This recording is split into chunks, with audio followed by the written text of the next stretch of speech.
Delila alimwambia Samsoni, kama unanipenda niambie siri yako. Samsoni alimdanganya Delila mara 3, na kila mara Delila alithibitisha kuwa alikuwa tayari kumgeuka. Samsoni alikuwa mtumwa wa kihisia, aliamua kuthibitisha upendo wake kwa kutoa siri yake ya kweli. Na ile siri ilitumika kama silaha ya kumwangamiza. Somo ni nini? Upendo ni kitu kizuri, lakini upendo usipokuwa na akili unageuka kuwa kifungo. Samsoni alianguka si kwa sababu ya nguvu, alianguka kwa sababu ya hisia zisizoongozwa na akili. Kupenda haina maana ya kufumba macho. Kupenda haina maana ya kuvumilia kila aina ya maumivu. Upendo sio leseni ya kuumizwa. Moto una joto, lakini ukikumbatia unaungua. Kama ni wewe pekee unayepambana kulinda mahusiano, huo sio upendo, huo ni utumwa. Kama unanipenda nifanyie, hiyo sio lugha ya mapenzi, ni lugha ya udhibiti. Usitoe ndoto zako kudhibitisha mapenzi.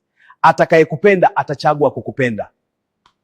Mahusiano yanayokunyima amani yanakuandaa kwa maangamizi. Penda, lakini penda ukiwa macho.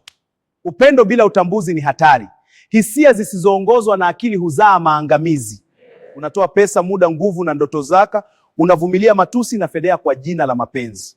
Usikubali kuitwa mwenye mapenzi ya dhati wakati ukweli ni kwamba unaogopa kuachwa, kwa sababu mtu anataka uthibitishe hisia zako.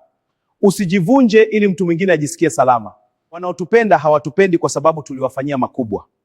Wanapenda kwa sababu wamechagua kupenda. Huwezi kumwaga maji kwenye kikombe cha mtu mwingine wakati chako kiko tupu. Huwezi kutoa upendo safi ikiwa ndani yako kuna upungufu wa kujali, kujiona wa thamani hata ukiwa peke yako.